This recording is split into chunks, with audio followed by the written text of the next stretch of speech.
Alrighty. Good morning, internets. Let's see here. I've had the Volt for 3 weeks now, and I still absolutely adore the car, and I have no regrets about purchasing it. But today it is time to talk a little bit about a few of the negatives. So first of all, let me back out from my parking space at the gym.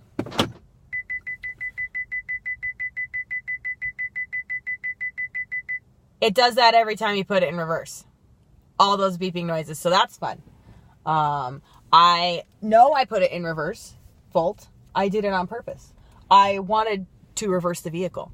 It was my idea, and I don't need to be warned that my ideas are potentially dangerous. I am already very well aware of it. So that's one thing that is a little bit annoying. The other thing is that my dash cluster is so busy that when I try to put something in on my nav or do anything like that, the car sort of lets me hit buttons a little too easily, and I can end up hitting my climate control and turning the fan on or turning on the heater or something when I haven't necessarily meant to. So that's been a little bit annoying.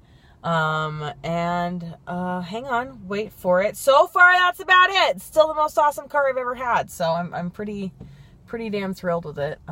As far as looking for, man, some people don't know what one-way street means. As far as looking for a fuel-efficient vehicle that I can commute all over this giant city of ours, all day, every day, I am exceedingly pleased. I know there are a lot of people out there who have the all-electric vehicles and things like that, and I found out that the Nissan Leaf has over 100 miles in range on the battery, whereas I only have 40. That's pretty amazing. But on several times a year, I do drive from southern Nevada all the way to northern Nevada, and if you're not familiar with the state, that's an 8-9 hour road trip, and it's more than 100 or even 200 miles. It's more than 300 miles. So the range on something like that wouldn't really help me out. I'd have to stay in Tonopah and charge up my car there for 4 hours. And you don't really want to be in Tonopah for 4 hours. I'm not positive about this. I mean, I've been to Tonopah a lot. I've lived in Nevada for, my entire life. And when you drive through Tonopah, it's this really cute old mining town, but you sort of get the impression that they consider lost tourists to be a legitimate food source at least 5 months out of the year. So you don't want to spend more time in Tonopah than you really have to. So I need something with, more range than that. And at this time, electric cars just don't have the range to get from Las Vegas to Reno on a single charge. So I'm still pretty happy having the onboard gas generator. I'd love to go no emissions. I really would love to drive a zero emission vehicle, but at this time, with my lifestyle and everything that I need to do, it's not the right solution for me. But for people that can do the zero emissions and choose to go that route, oh my God, it is so awesome. I started a trip meter on this car when I bought it. So the amount of miles, I'm looking at it right now, the amount of miles that I have personally put on this car is 1,368.2 miles, 0.3 miles now on the vehicle. I've used a grand total of 18.1 gallons of gas, and my average mile per gallon in this car is 75.6 miles per gallon. Now, I know for an electric car, you want to see way greater mileage than that. And that is due to the onboard gas generator. I am burning some gasoline some of the time. But whereas before in my Passat, I was getting, 30 to 35 miles per gallon if I was really pushing it with all my hypermiling skills. In the Volt, no matter what I do, it's pretty hard to get less than 70 miles a gallon on a single charge. I could run my battery flat before noon, and that has happened with all the errands I have to run and the things that I have to do. I end up with a flat battery all the time, and it doesn't matter because the little generator kicks on, it starts making electricity, and it is seamless. So for fuel efficiency, and range, I have to make that compromise somewhere. Obviously, the most fuel efficient vehicle would be to have no fuel at all and to just run on electricity and batteries only, and that's just not an option for me. But you know, if you have to burn some gasoline, better to burn some than all gas all the time. And it's, you know, it's already saved me so much money.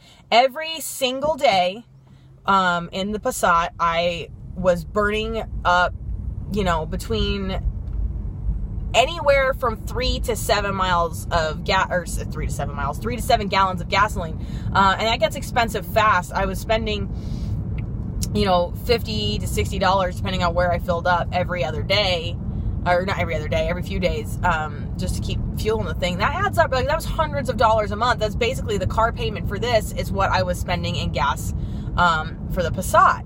Whereas I've put gas in this twice, and the first time I had to put gas in it, it was $25 to fill it all the way up from nearly empty. And the second time it was $19 even.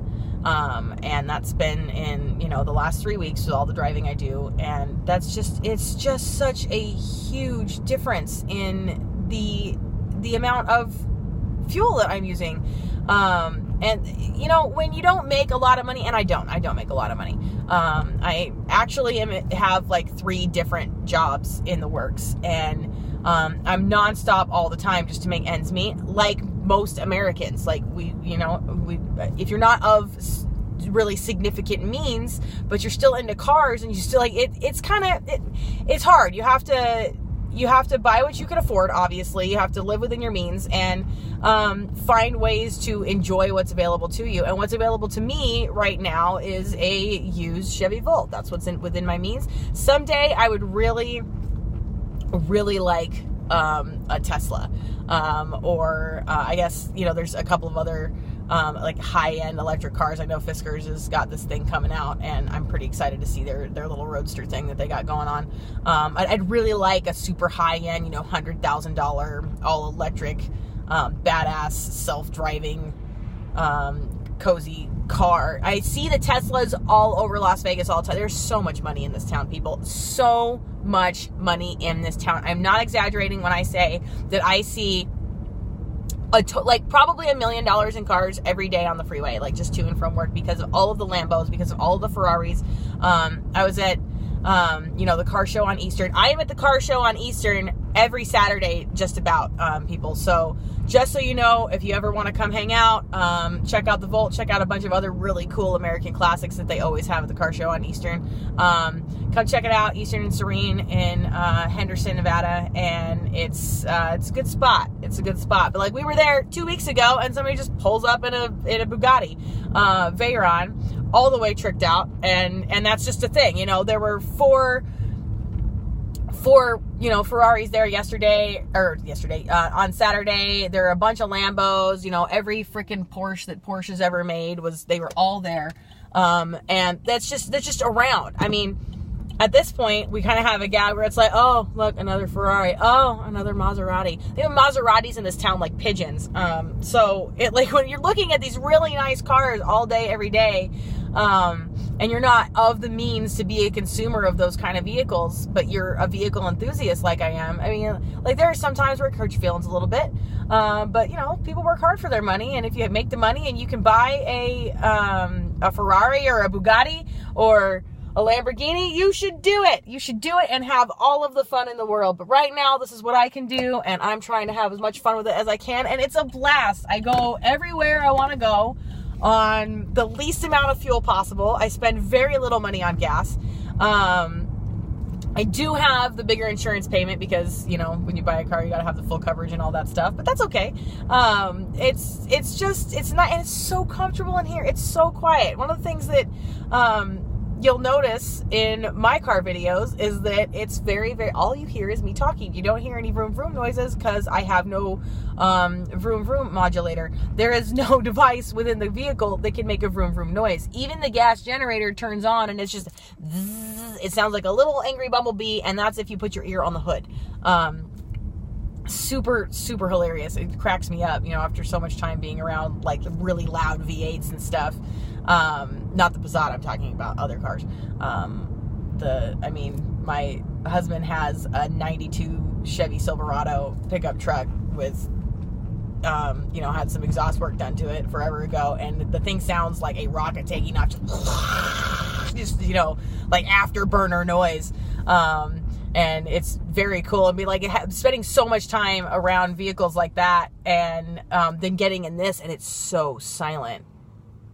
It's just nice. When I listen to my music, I don't have to turn it up to overcome, little turbo sneezes on the Passat, or any rattling or anything like that. And also, like, the build quality is really nice too. I noticed that, like, all the plastics on the interior and all of the finishings, everything's fit together really nice. And this is a 5-year-old car. It's been, used. It had 59,000 miles on it when I bought it. And it's held together very nicely, and it's in really, really wonderful shape. And there's none of that squeaking, like when plastics rub together, in these consumer level vehicles, there's this squeaking and creaking and all this. And in this car, I was worried about that, because you would really, really notice it without the engine noise. And I don't have any of that. There's no squeaks, there's no bumps, there's no rattles. There's just, you get a little bit of road noise from the tires, because these does have special tires. That is the thing to consider about something like this. Hybrids and electric cars are very, very heavy because of the battery packs, and they recommend using specific tires just for them. That I gotta check my watch, make sure when it gets work on time. They use special tires. They have a really stiff sidewall. The rubber that they use for them is a lot more dense for the hybrid tires, and you fill them up, to a higher PSI. So you do get some, like, the tires don't really soak up the vibration like they could if you had, like, cushier tires with the softer sidewall and a little bit of sidewall roll. It'll fold up a little bit when you're driving. This car doesn't have that. This has the hybrid tires. So it does translate some noise from the road. You get feedback under your feet from that vibration in the car. So if you drive on a bad road, you know it. And there are plenty of bad roads here in Vegas. No shortage of them. But I mean, really, other than that, there's no sound. The seats are so comfortable in the Chevy Volt, and I do have the premium model, which I'm pretty pleased with that, because I have the leather, I have all of the options, I've got the heated seats. You need a butt warmer. I didn't know I needed a butt warmer until now I have a butt warmer, and now I'll never not have a butt warmer. A lot of people complain that this is the first time that Chevy made a car at this price point. When it was new, it was over $50,000. That has manual seats instead of electric seats. I am not bothered by the manual seat. You just grab the lever and you scoot it where you want it, and it's over. Like, why people complained about the lack of electric seats, I don't really know. But I don't mind it at all. That's one less thing to break. And also, it takes forever to adjust those up. Like the electric seats in a Lincoln, you'd be in there all day long getting your adjustments right before you can even, like, get moving in the car. So I don't mind that. It's one thing that some people complained about. So if you have to have electric seats, if you are too good to reach under and grab the lever and scoot yourself forward, then this is not the car for you. And you probably also have a lot of other problems. But it's still working great, and it's holding up really well in Las Vegas. Now, I did buy this in the cool time of the year. We have record-setting temperatures out here, people. And when I say record-setting, I mean 117, 120 degrees in the summer. And I know that the battery is going to suffer in the summer, because in high temperatures, batteries, you get less mileage out of your battery pack. So I am very interested to see how the car does during the summer. I know my AC and heating works because we've tested it. It blows ice. It should be fine.